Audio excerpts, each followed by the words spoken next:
नमस्कार दोस्तों।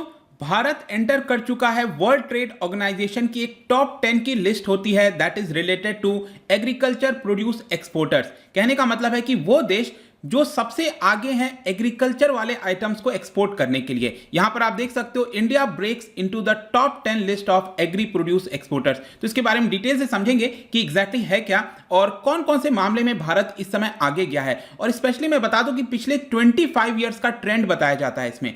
तो 1995 में कैसा था, फिर अभी कैसा है, इसके बारे में हम डिटेल से समझेंगे। चलिए आगे बढ़ते हैं। अगर आप यूपीएससी की तैयारी कर रहे हैं तो आप हमारे कोर्स को ज्वाइन कर सकते हैं, लेकिन अगर आप स्टडी आईक्यू को सपोर्ट करना चाहते हैं तो डेफिनेटली आपके वीडियो के नीचे एक ज्वाइन का बटन दिख रहा होगा, वहां पर जाकर आप हमें सपोर्ट कर सकते हैं। चलिए देखते हैं एग्जैक्टली यहां पर हुआ क्या है। देखिए, वर्ल्ड ट्रेड ऑर्गेनाइजेशन की एक रिपोर्ट आती है that is related on trends in world agriculture trade in recent 25 years. तो पिछले 25 वर्ष में किस तरह का ट्रेंड रहा है किस देश का, उसके बारे में यह पूरा रिपोर्ट है। और ध्यान रखिएगा, यहां पर जो एक्सपोर्ट की हम बात कर रहे हैं वो 2019 के बारे में हम बात कर रहे हैं, ठीक है, क्योंकि डेटा वगैरह जो है वो काफी लंबा समय लग जाता है। अगर आप हमारे देश में भी देखोगे तो एग्रीकल्चर से रिलेटेड जो डेटा होते हैं वो बहुत लंबे समय के बाद आता है। और हाँ, जब हम पूरे विश्व की बात करेंगे तो आप खुद सोच के देखिए कितना लंबा समय लगेगा उस डेटा को कलेक्ट करने में, उसको एनालाइज करने में। तो ये पूरा 2019 की हम बात कर रहे हैं, ये आपको ध्यान रखना है।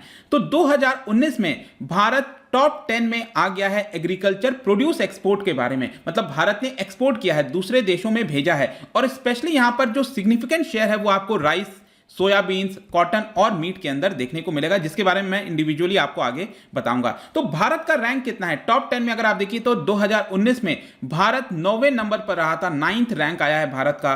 तो जो टोटल एक्सपोर्ट होता है पूरे विश्व के अंदर उसका 3.1% भारत के द्वारा एक्सपोर्ट किया गया है। पहले अगर आप देखोगे तो 9th नंबर पर न्यूजीलैंड हुआ करता था, लेकिन न्यूजीलैंड को हमने रिप्लेस कर दिया है। और इसी प्रकार से अगर आप देखिए तो 7th नंबर पर मिला है मैक्सिको को। मैक्सिको भी पहले नहीं होता था टॉप 10 में, वो 7th पर आ गया है। वहां पर मलेशिया पहले होता था, इसको रिप्लेस कर दिया गया है। और मैक्सिको का भी शेयर जो है करीब 3.4% है और हमारा शेयर 3.1% है। इसके अलावा मैं आपको और दूसरे देश के बारे में बताऊं तो 1995 से देखिएगा, हम 1995 में और फिर 2019 में इसको हम कंपेयर करेंगे पिछले जो 25 वर्ष का ट्रेंड रहा है। तो 1995 में यूएस पहले नंबर पर हुआ करता था जब उसका टोटल शेयर 22% होता था।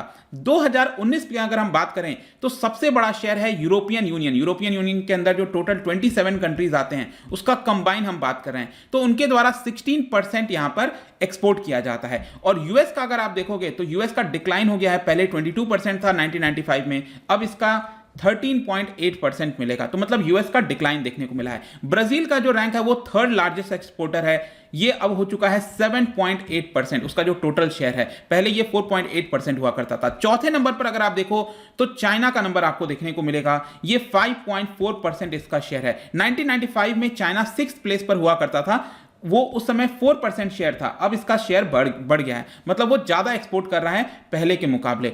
अगर हम भारत की बात करें तो भारत का जो सबसे बेस्ट परफॉर्मेंस है वो है आपका राइस के मामले में।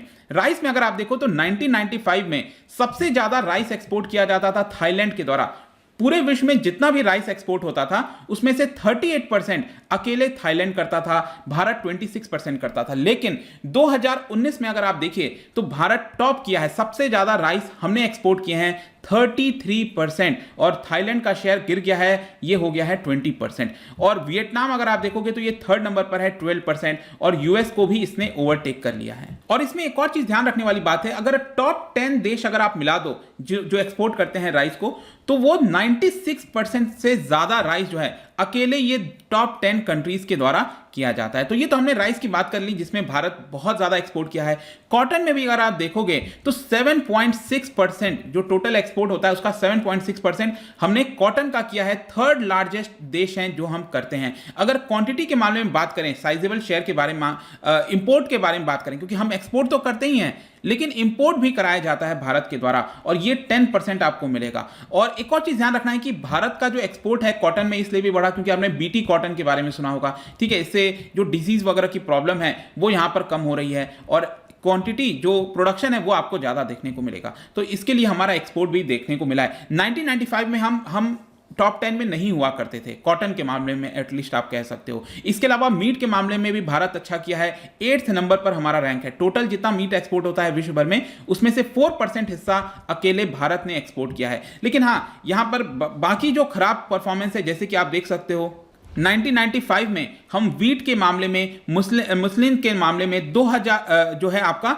7th लार्जेस्ट हुआ करते थे, लेकिन 2019 में अगर आप देखो तो हम टॉप 10 में भी नहीं हैं। तो यहां पर खराब परफॉर्मेंस है। इसके अलावा यहां पर हम बिहाइंड किस में है, जो वैल्यू एडेड कंट्रीब्यूशन होता है। देखिए वैल्यू एडेड बहुत इंपॉर्टेंट होता है। इसमें क्या है ना कि फॉरेन से कोई गुड्स को मंगाकर हम भारत के अंदर प्रोसेसिंग करें, उससे क्या होगा, मैन्युफैक्चरिंग बढ़ेगी, जॉब्स मिलेगी। तो ये जो सारे मामले होते हैं ना, वैल्यू ऐड करना किसी आइटम के अंदर, उसमें हम भारत बहुत ज्यादा पीछे हैं। यहां पर आप देख सकते हो जो कारण बताया जाता है वो ये है कि यहां पर जो टैरिफ है वो काफी हाई लगाया जाता है। मतलब बाहर से कोई आइटम हमारे देश में ना आए, स्पेशली एग्रीकल्चर वाला आइटम, क्योंकि अगर वो आएगा तो हमारा जो डोमेस्टिक मार्केट है, हमारे जो किसान हैं, फार्मर्स हैं, उनको नुकसान पहुंच सकता है। तो उनको प्रोटेक्ट करने के लिए हम काफी ज्यादा हाई टैरिफ लगा देते हैं। आपने देखा होगा ना, यहां पर कस्टम ड्यूटी बढ़ा दी, इस तरह की चीजें कर दी ताकि वो भारत में एंटर ना कर सके। तो इसकी वजह से क्या है कि वैल्यू एडेड कंटेंट में, जो फॉरेन वैल्यू एडेड कंटेंट है, उसमें हम काफी पीछे, इट इज जस्ट 3.8%। तो ओवरऑल अगर हम देखेंगे तो भारत का काफी अच्छा इंक्रीज हुआ है 1995 के मुकाबले। हम पहले नहीं हुआ करते थे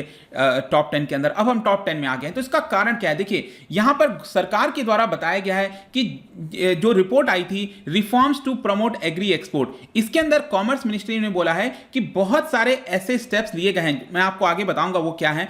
कई सारे ऐसे स्टेप्स लिए गए हैं ताकि यहां पर एग्रीकल्चर एक्सपोर्ट में बूम आ सके, बूस्ट कर सके हम उसको, और ये काफी फ्रूटफुल रहा है। इसके अलावा यहां पर सरकार ने यह भी बोला है कि अभी जो कोविड का समय गया, ये तो हम 2019 तक की बात कर रहे हैं, लेकिन इवन 2020 और 21 में आप देखोगे तो भारत का एक्सपोर्ट बहुत ज्यादा बढ़ा है। इनफैक्ट राइस के मामले में, कई सारे मामले में बहुत सारे जो बाकी देश हैं उनका घटा है, लेकिन भारत का शेयर बढ़ा है, और जो ग्लोबल डिमांड है उसको फुलफिल करने में भारत सक्सेस रहा है। इसका मेन कारण यह है कि पैंडेमिक के दौरान अगर आप देखिए तो कई जितने भी सेक्टर आपके अफेक्ट हुए थे, लेकिन जो एग्रीकल्चर एक ऐसा सेक्टर था जो उतना इफेक्ट नहीं हुआ था। इनफैक्ट यहां पर आपको इजाफा देखने को मिलेगा, और इसी की वजह से हम विश्व भर को ज्यादा से ज्यादा सप्लाई कर सके थे। इसके अलावा मैं आपको बता दूं, इसी साल जनवरी के महीने में यहां पर WTO के द्वारा एक बयान आया था कि India implemented several measures to facilitate trade during 2015-20। तो पिछले 5 वर्ष में भारत ने कई सारे ऐसे मेजर्स लिए हैं ताकि हमारा एग्रीकल्चर एक्सपोर्ट बढ़ सके। अब इसमें आप देख सकते हो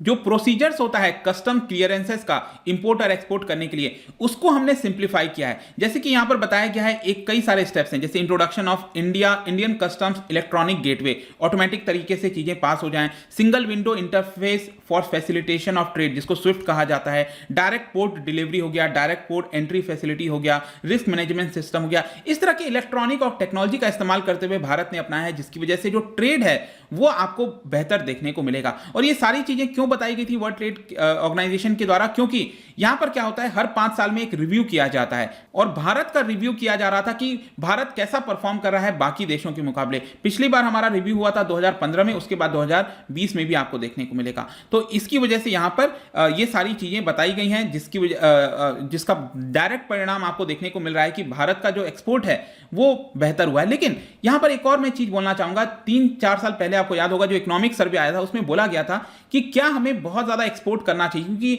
अब हम सस्टेनेबल डेवलपमेंट की तरफ जा रहे हैं। तो यहां पर जब हम एग्रीकल्चर के आइटम को एक्सपोर्ट करते हैं तो इसका मतलब क्या है कि हम पानी एक्सपोर्ट कर रहे हैं, वाटर एक्सपोर्ट कर रहे हैं, और आने वाले समय में वाटर की बहुत बड़ी किल्लत होने वाली है।